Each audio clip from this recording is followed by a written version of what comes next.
High বন্ধুরা, নমস্কার। মুই হচ্ছে নিবেদিতা বর্মন। তোমার জন্য এখন ফের নয়া টপিক নিয়ে আসিছি, রাম মন্দিরের ইতিহাস।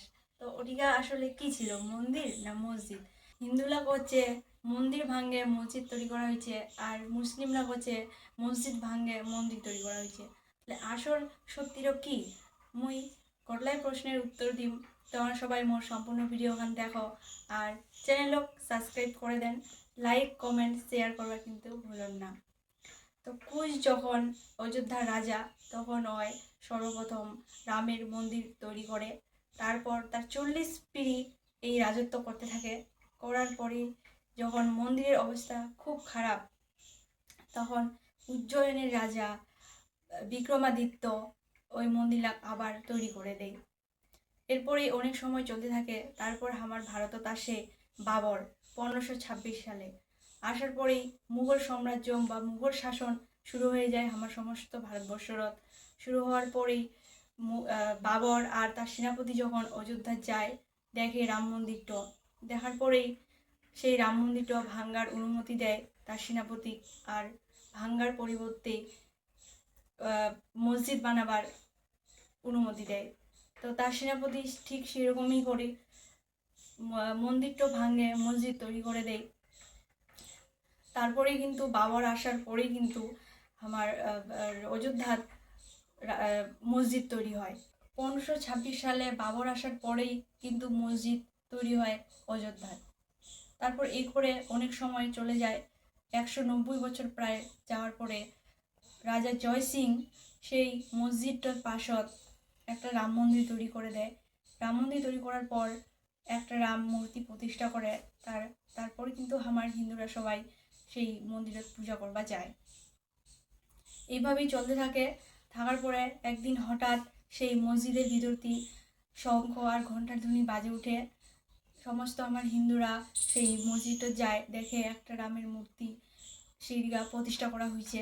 তারপরে তারা সবাই মিলে সেই মসজিদটার ভিতরটি পূজা অর্চনা শুরু করে দেয়। শুরু করার পর মুসলিম সম্প্রদায়রা খুব এই ঘটনার পরে কিন্তু খুব ক্ষিপ্ত হয়ে যায়।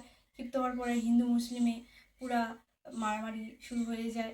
শুরু হওয়ার পর সেই রাম মন্দিরের যে পূজারী, ওর অনুমতিতে 2.77 একর জমি রাম মন্দির নির্মাণ করবার একটা উদ্যোগ নেওয়ার পরে সেই ঘটনার পরে মুসলিম সম্প্রদায় আবার আরও বেশি ক্ষিপ্ত হয়ে যায়। সেই ঘটনা সমস্ত আমার ভারতবর্ষ হিন্দু মুসলিমের দাঙ্গা শুরু হয়ে যায়। শুরু হওয়ার পরে এই ঘটনাটা কিন্তু বাংলাদেশ পাকিস্তান অবধি পৌঁছে। তারপর 15ই অক্টোবর 2002 সালত বিশ্ব হিন্দু পরিষদের দ্বারা আবার রাম মন্দির নির্মাণ কাজ চালু হয়। এই ঘটনার বিরুদ্ধে কিন্তু আবার মুসলিম সম্প্রদায় কিন্তু পুরা ক্ষিপ্ত হয়ে যায়। ক্ষিপ্ত হওয়ার পরে এই ঘটনারও আদালত এএসআই নিযুক্ত করে এটা দেখার জন্য যে সেদিকে মন্দির ছিল না মসজিদ ছিল।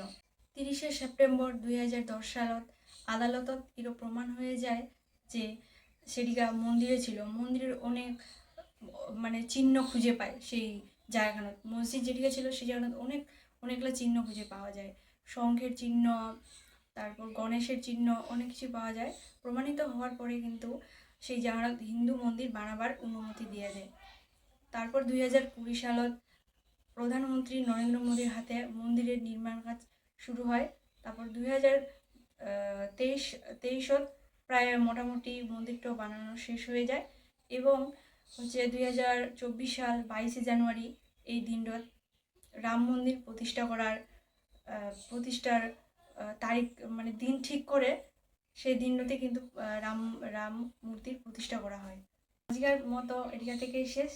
সবাই ভালো থাকুন, সুস্থ থাকুন, আর ভিডিওখানক লাইক কমেন্ট শেয়ার করে দেন। নমস্কার।